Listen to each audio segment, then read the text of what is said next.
यहां से वर्ग 10 का पहला चैप्टर स्टार्ट हो रहा है। पहला चैप्टर है वास्तविक संख्याएं।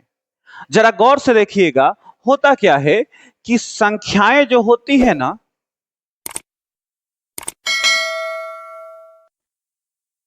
नंबर्स, ये दो पार्ट में बढ़ती हैं। पहली जो होती है वो वास्तविक संख्या,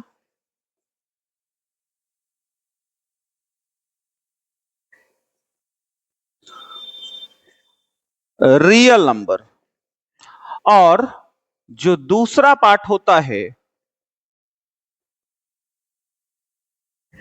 काल्पनिक संख्या।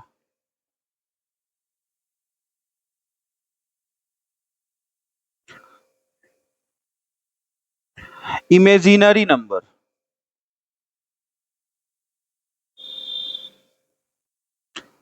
अब सुनिए, वास्तविक संख्या क्या होती है सर?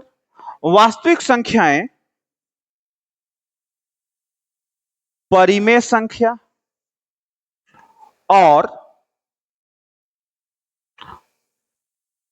अपरिमेय संख्या के संग्रह को बोलते हैं, है ना। परिमेय यानी रेशनल नंबर और अपरिमेय यानी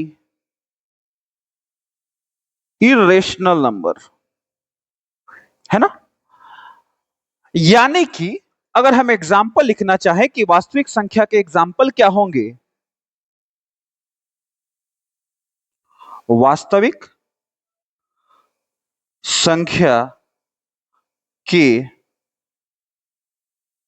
उदाहरण, तो हम पाएंगे कि सर जी उदाहरण के रूप में 0 हो सकता है, 1 हो सकता है, -5 हो सकता है, √2 हो सकता है, रूट अंडर 5/2 हो सकता है, 2.5 हो सकता है, 2.5/√2 हो सकता है, इत्यादि,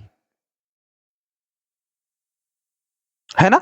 इस प्रकार की सभी संख्याएं वास्तविक संख्याएं हो सकती है। तो ये तो आपने पढ़ा है, ये आप जानते हैं, है ना।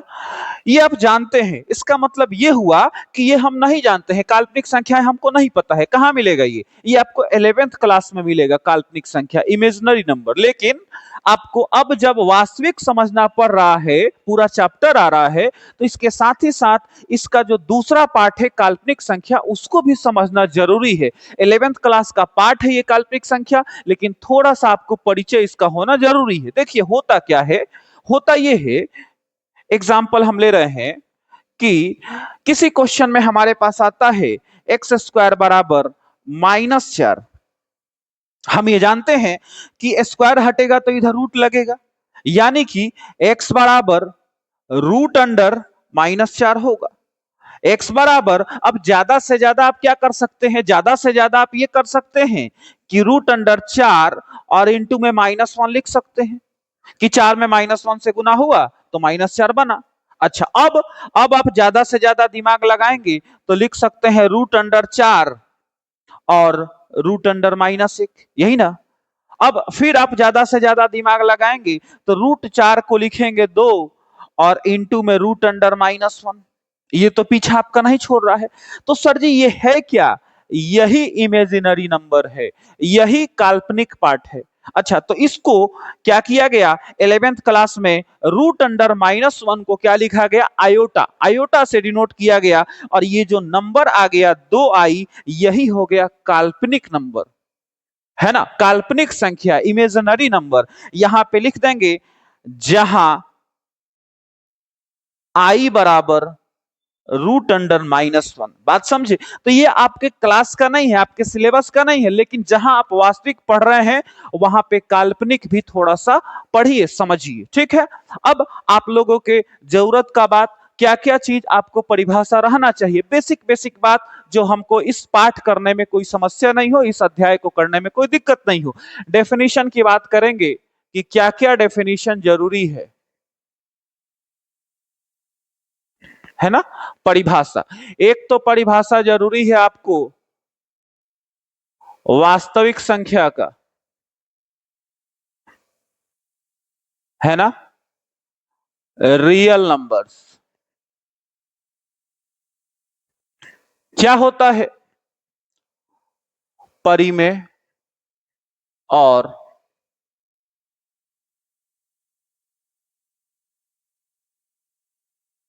अपरिमेय संख्याओं के संग्रह को वास्तविक संख्या कहते हैं। ठीक है, अब दूसरा आपको डेफिनेशन याद करना है काल्पनिक संख्या का।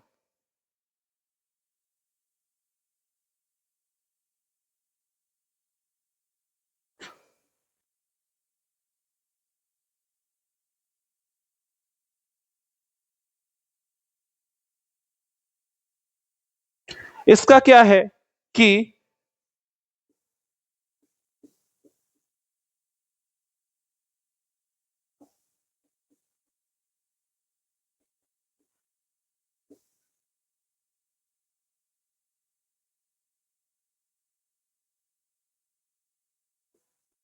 वह संख्याएं जो वास्तविक नहीं है उन्हें काल्पनिक संख्याएं कहते हैं। ठीक है, एग्जाम्पल इन दोनों का वहां है, दोबारा से लिखने का जरूरत नहीं है। तीसरा जो इंपॉर्टेंट है वो है परिमेय का, है ना, यहां लिखेंगे परिमेय संख्याएं।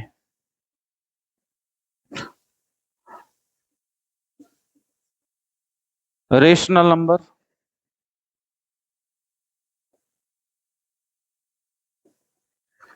क्या, वह संख्याएं जो P बटा Q जहां Q नॉट इक्वल टू 0 के रूप में हो उन्हें परिमेय संख्याएं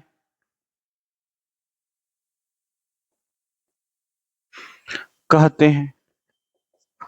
ठीक, एग्जाम्पल एग्जाम्पल होगा सर जी 1/2, 3/2, -5/2, है ना। 2 हो सकता है, 5 हो सकता है। क्यों भाई, क्यों?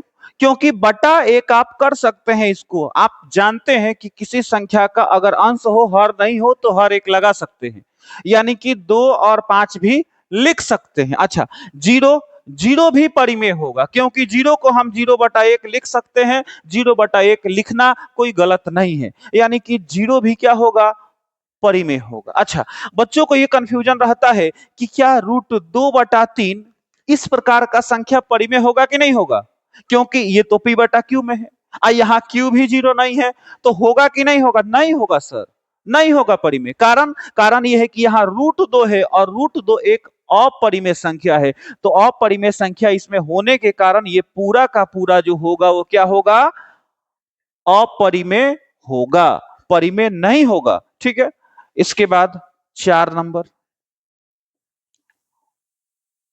अपरिमेय संख्याएं, इरेशनल नंबर।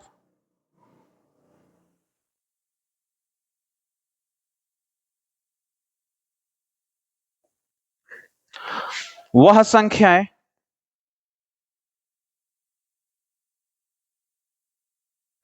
जो परिमेय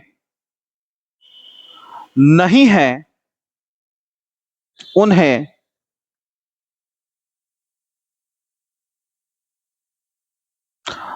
अपरिमेय संख्या कहते हैं, यानी कि जो परिमेय नहीं है उसे अपरिमेय कहते हैं। ठीक है, यही इसका सटीक एग्जाम्पल है।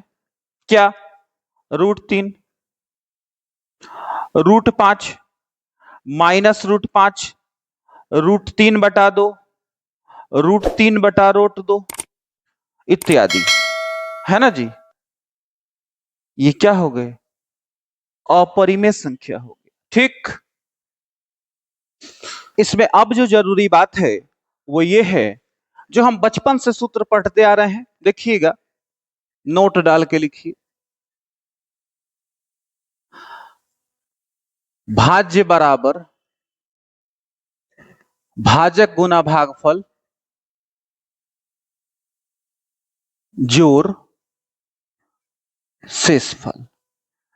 ये बात हम बचपन से पढ़ते आ रहे हैं कि भाज्य बराबर भाजक गुना भागफल जोड़ शेषफल होता है, लेकिन बहुत सारे बच्चों को कंफ्यूजन है कि भाज्य कौन होता है, भाजक कौन होता है, भागफल कौन, शेषफल कौन। देखिए, एक बार बता रहे हैं, समझ लीजिएगा।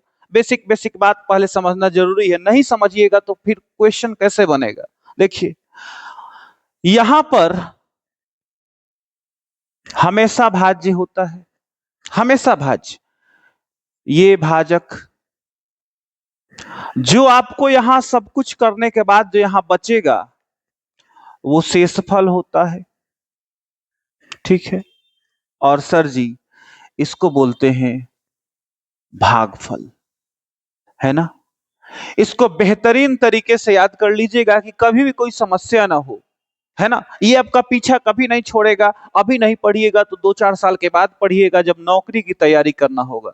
इसलिए बेहतर है कि अभी पढ़ लीजिए। अब सुनिए, इसके बाद हम लोगों को जो दूसरा नोट पढ़ना है, मोस्ट इंपॉर्टेंट पार्ट है। इस प्रश्नावली जो अगला हम पढ़ेंगे उसमें क्वेश्चन आएगा, बोर्ड के पेपर में भी आता है। देखिए क्या है कि भाग एल्गोरिथम, भाग एल्गोरिदम, इसी को बोलते हैं यूक्लिड का भाग लेमा, इसी को बोलते हैं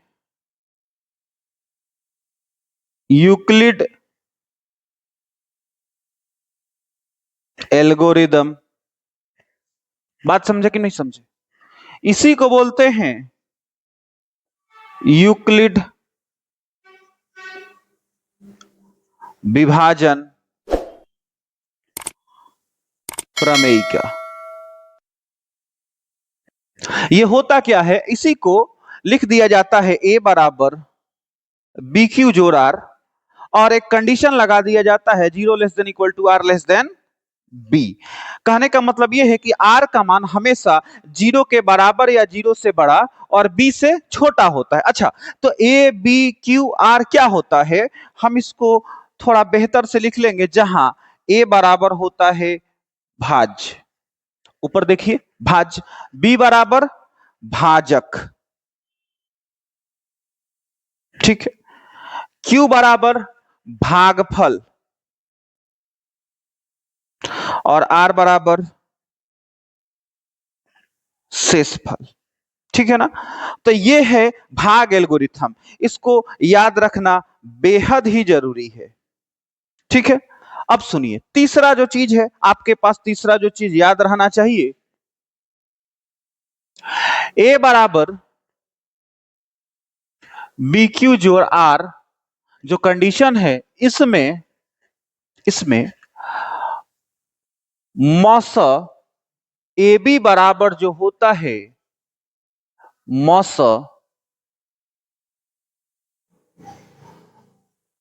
बी आर होता है। यानी कि इस ए बी का महत्तम समापवर्तक बी और आर के महत्तम समापवर्तक के बराबर होता है। ये याद रखना बेहद जरूरी है। कभी कभी क्वेश्चन में डायरेक्ट पूछा जाता है परीक्षा में, है ना। अब 4 नंबर याद रखिए। 4 नंबर है, आपको एक एग्जाम्पल दे देना है कि साधारण मौसक कैसे निकाला जाता है। देखिए,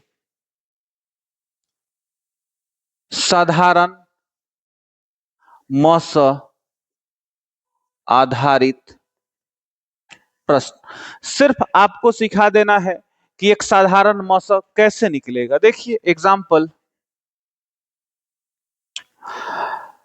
आप ले लीजिए 45 तथा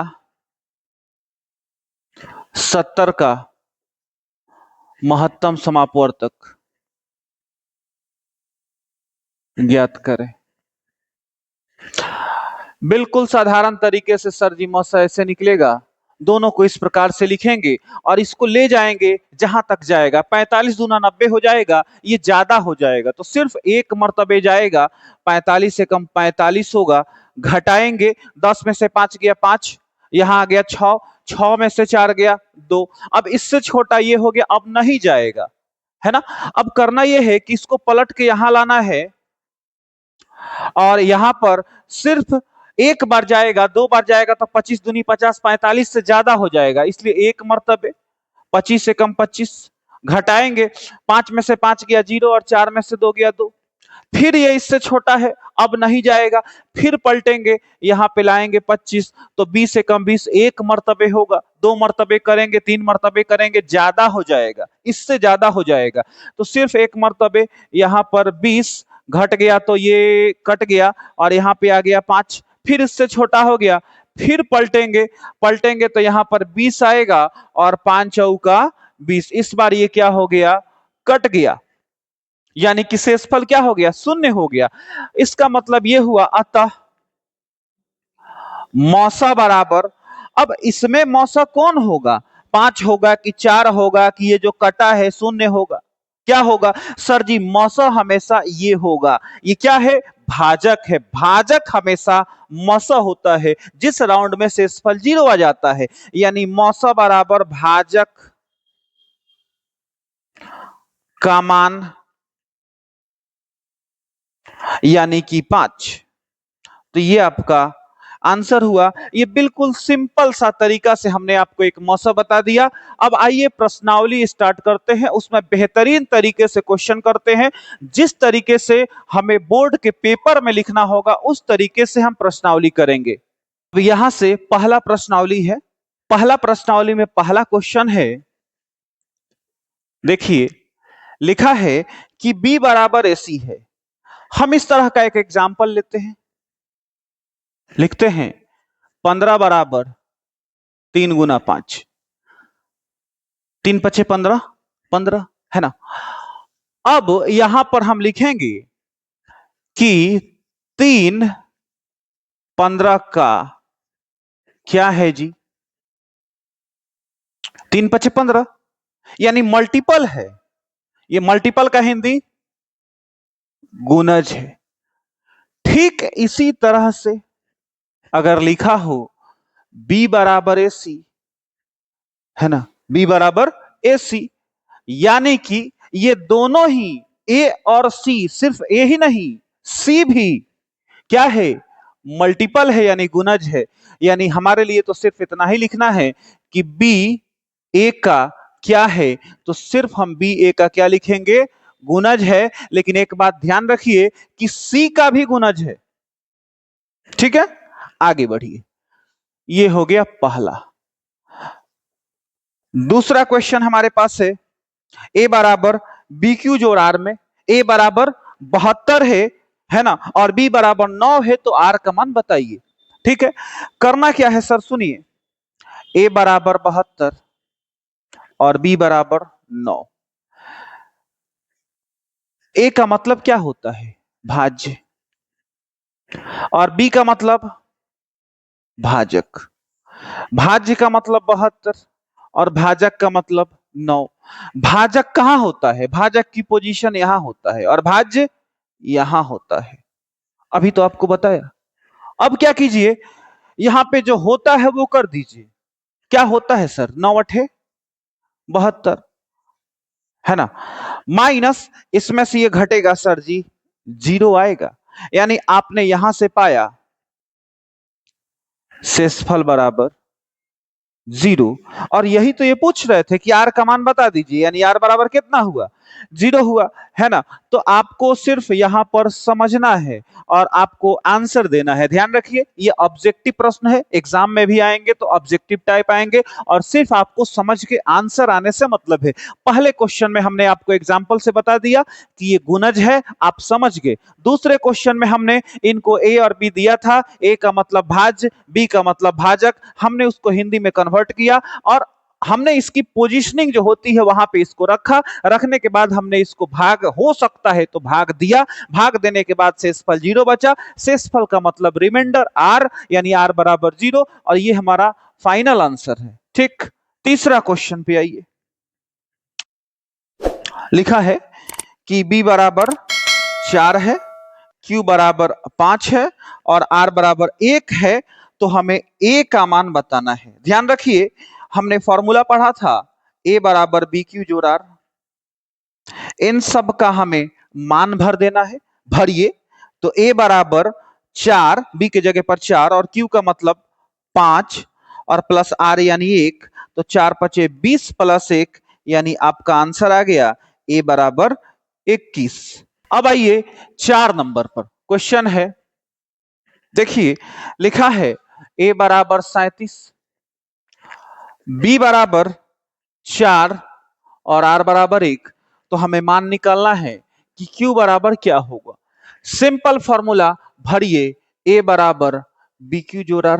मान रख दीजिए, a का मान 37 बराबर 4, q का मान नहीं है, प्लस r का मान 1, प्लस 1 है तो इधर साइड बदलेगा, -1 होगा, बराबर 4q।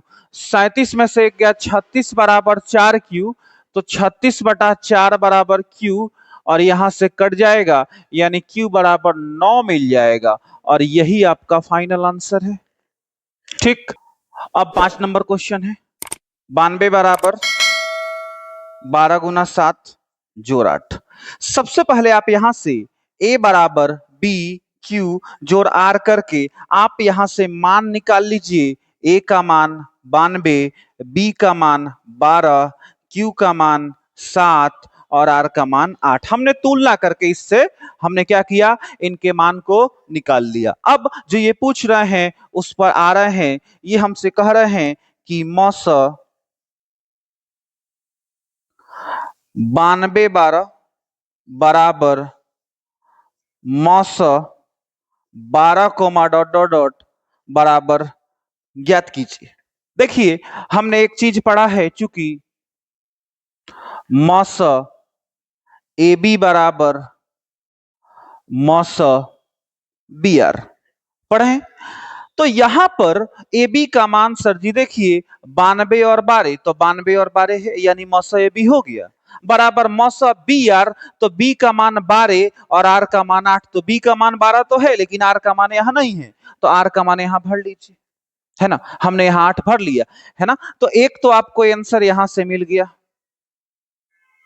अब यहां पर मौसा 12 8 का निकाल के यहां भरना है कि 12 8 का मौसा कितना होगा, या फिर 92 और 12 का भी मौसा निकालेंगे, वो भी इतना ही आएगा, उसका मान भरना है। तो एक तो आपको जो सिंपल लगे उसका मौसा निकाल के यहां भर दीजिए। हम क्या करेंगे, लिखेंगे अब मौसा 12 8 कैसे निकलेगा सर, भाग विधि से निकाल लीजिए। 8 से 12 में भाग दीजिए, कितना, 8 है कम 8, यहां घटेगा तो 4, और ये पलटेगा 8, 4 दूनी का 8, घटेगा तो यहां 0, यानी शेषफल 0 आ गया, तो उसका भाजक जो होगा वो मौसा होगा, यानी अतः मौसा बराबर कितना, 4 होगा। यानी यहां पर मौसा 92 12 बराबर मौसा 12 8 और बराबर यहां क्या भर देंगे, 4 भर देंगे।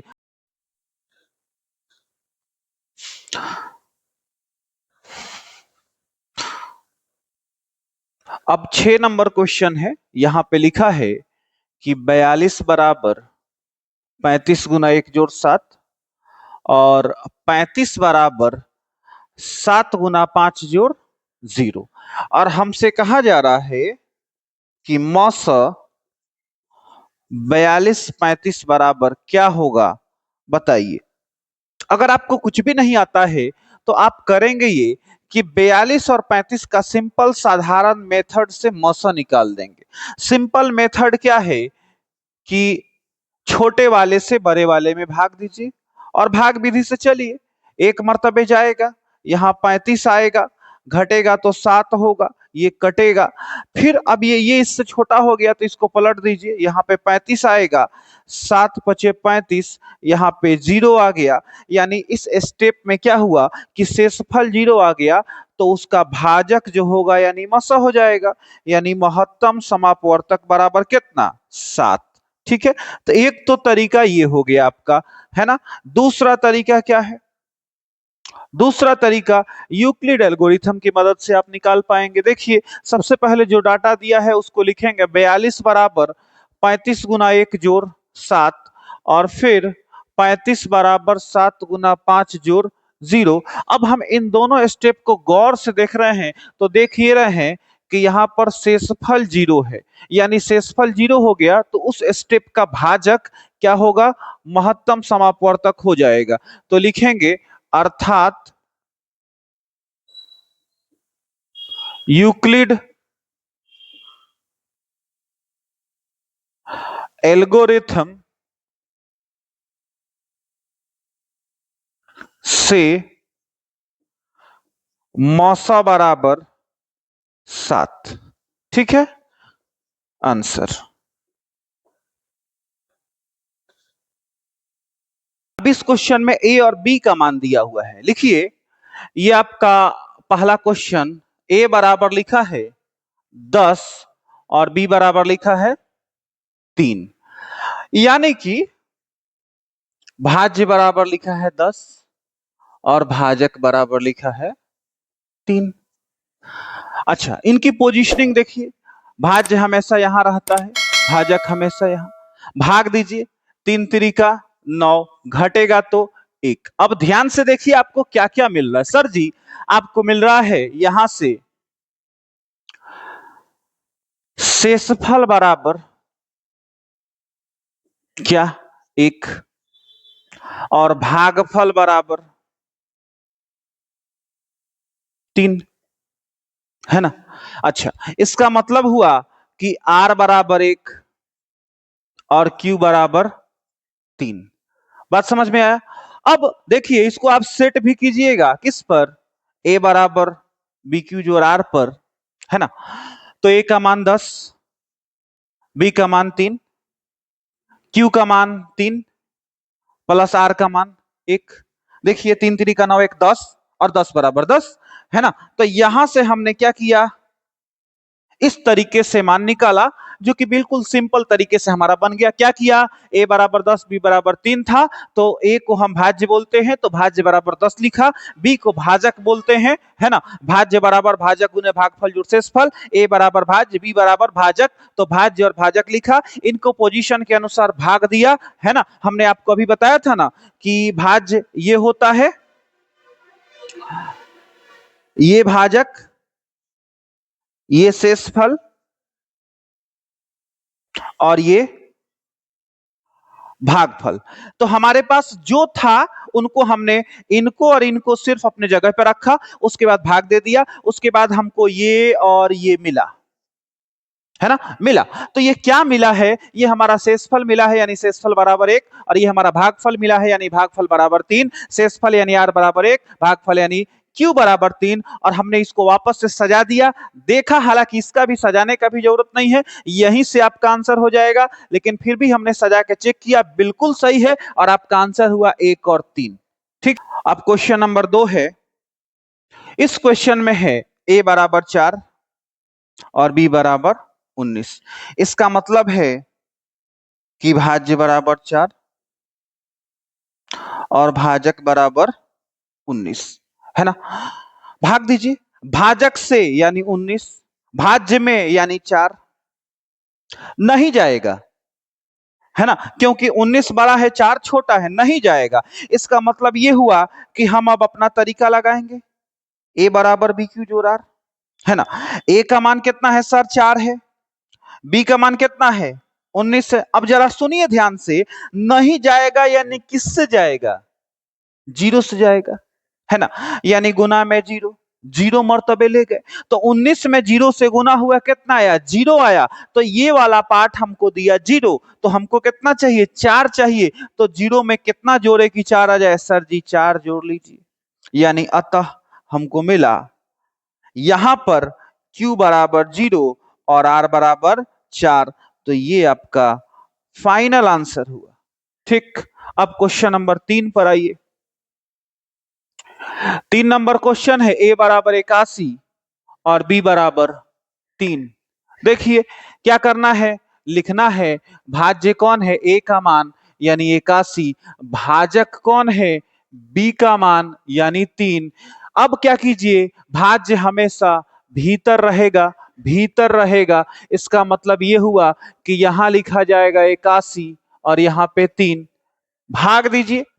3 दूनी 6, 2 1, 3 सते 21, यहां आ गया 0।